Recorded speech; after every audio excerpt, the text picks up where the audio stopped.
제11장.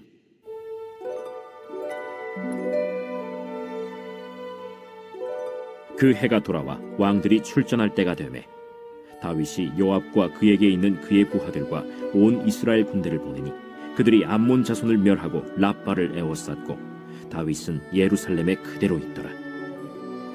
저녁 때에 다윗이 그의 침상에서 일어나 왕궁 옥상에서 거닐다가 그곳에서 보니 한 여인이 목욕을 하는데 심히 아름다워 보이는지라.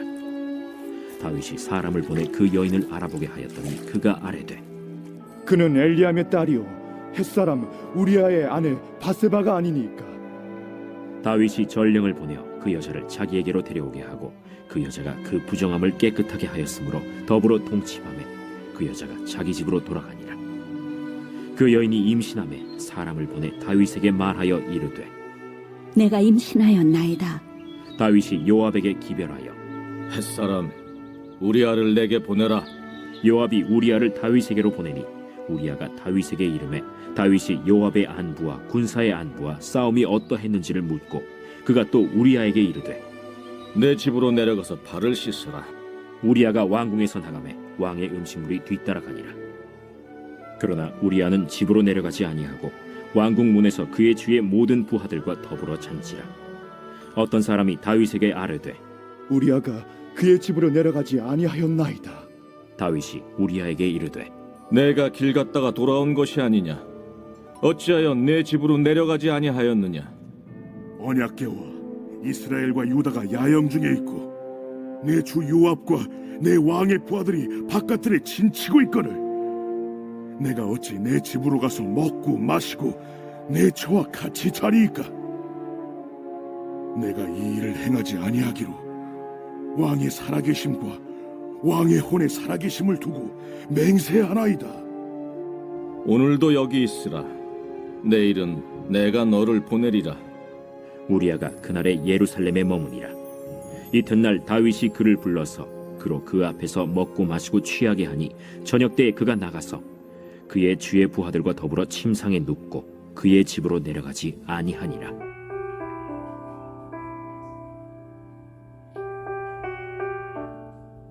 성경은 선줄로 생각하는 자는 넘어질까 조심하라고 경고합니다.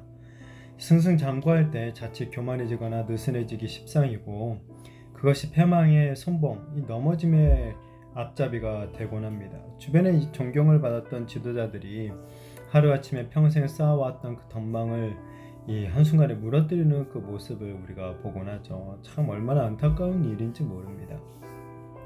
왕들이 전쟁에 출전할 때가 되었을 때 다윗은 요압과 부하들만 전쟁터로 보내고 자신은 예루살렘에 머뭅니다. 이제 직접 다윗이 전쟁에 나가지 않아도 될 정도로 이스라엘의 어떤 군사력이 강해진 거고 다윗의 왕자 또한 이 강력해졌다라는 것을 보고 있죠. 이 평생을 이런 긴장감이 넘치는 이런 전쟁터에서 살았던 다윗이었는데 이제는 평안히 궁전에 머물 수 있게 된 거죠. 그래서였을까요? 이 전쟁터로 나가지 않은 다윗은 오히려 죄의 유혹이라는 강력한 이 적군을 만나게 되죠. 저녁 때가 되어서 다윗이 침상에서 일어났다라고 합니다. 아마도 낮잠을 해가 떨어질 때까지 자고 일어난 것으로 보입니다.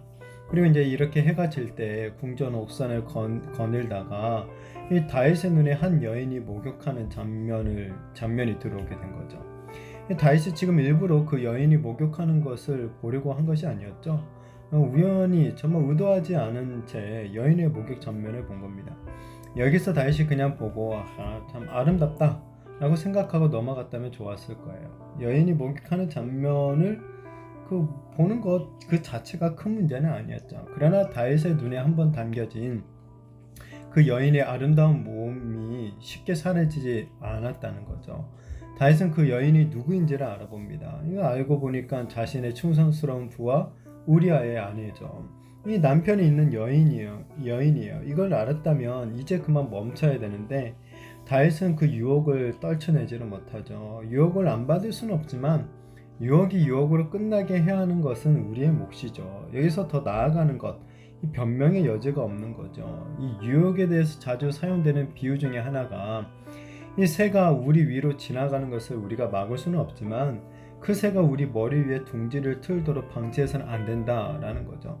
그러니까 곧 죄의 그 유혹 자체를 우리가 막을 수는 없지만은 그 유혹이 나아가서 이 죄로 이어지게 해서는 안 된다라는 것을 얘기하죠. 이 다윗은 결국 이 성적 유혹을 이기지 못하고 밧세바를 강제로 취하게 됩니다. 지금 다윗은 밧세바를 한낱 물건으로 본 거죠. 자신이 그 여인을 마음대로 취해도 상관없다는 식의 어떤 권력을 가진 자처럼 여긴 거고, 이 밧세바의 남편이자 지금 목숨을 걸고 적군과 싸우고 있는 이 충성스러운 신하 우리아를 아끼지 않은 것이죠. 무엇보다도 자신을 이 자리까지 있게 해주신 하나님을 지금 두려워하지 않은 것입니다. 다윗은 이렇게 강제로 취한 밧세바를 다시 돌려보내고 이제 얼마 후에 충격적인 소식을 듣게 되죠. 임신을 했다라는 거예요. 당연히 그 아이는 다윗의 아이죠. 왜냐하면 우리아는 지금 전쟁터에 있기 때문입니다. 다윗은 하나님의 계명, 이 십계명에서 간음하지 말라는 것, 그리고 이웃의 것을 탐내지 말라는 것을 어긴 거죠. 그리고 이 계명들을 어김으로 말미암아 결국 하나님을 업신여기고 만 것입니다. 밧세바의 임신 소식을 들은 다윗에게 회개할 기회가 사실은 찾아온 거죠. 여기서 멈추고 하나님께서 자신의 죄를 드러내셨음을 생각하고 회개했어야 되는 거죠. 그러나 다윗은 죄를 은폐하기로 계획하죠. 그래서 전쟁터에 있는 우리아를 어떻게든지 집으로 가게 만들려고 이런저런 일들을 꾸밉니다. 그러나 충직한 우리아는 절대 집으로 가지 않는 거예요. 이 다윗은 전혀 때 맨정신으로 취해서는 안 될 밧세바를 강제로 범했지만 우리아는 저녁 때 술에 취하고도 집으로 내려가지 않고 다시 왕의 신복들과 함께 이 잠을 잡니다. 여기서 이 다윗은 다시 한번 우리아의 이 신앙 앞에서 자신을 부끄럽게 여기고 죄를 멈춰야만 했던 거죠. 이 또한 회개할 절호의 기회였던 거죠. 다윗도 다시 우리아처럼 하나님께 충신으로 돌아가야 했던 것입니다. 이렇게 회개할 기회가 찾아왔지만 다윗은 이 기회를 스스로 걷어차 버리고 만 거죠. 자기 스스로 죄의 점점 더 깊은 곳으로 나아가고 만 것입니다. 오늘 다윗이 넘어지는 이 모습을 보게 됩니다. 죄의 유혹은 언제나 우리를 찾아오기 마련이죠. 우리가 원하든지 원하지 않든지 간에 죄의 유혹은 끊임없이 우리들에게 다가옵니다. 안 볼 수 있다면 좋겠지만 그럴 수가 없는 것이 우리의 현실이죠. 그러나 거기서 멈춰야 한다는 거죠. 더 나아가서는 절대 안 된다는 것입니다. 이 한번 죄의 유혹에 빠지면은 정말 모든 것이 끝장날 때까지 결코 멈출 수가 없게 되기 때문에 그런 거예요. 그리고 이 죄의 유혹에 빠지더라도 우리 미쁘신 하나님, 우리들에게 회개할 기회를 주신다라는 것을 보게 되죠. 그때 우리는 또 그 기회를 놓쳐서는 안 되는 거죠. 바라기는 하나님께서 우리가 만나는 모든 이 죄의 유혹에서 우리들을 건져주시기를 간구합니다.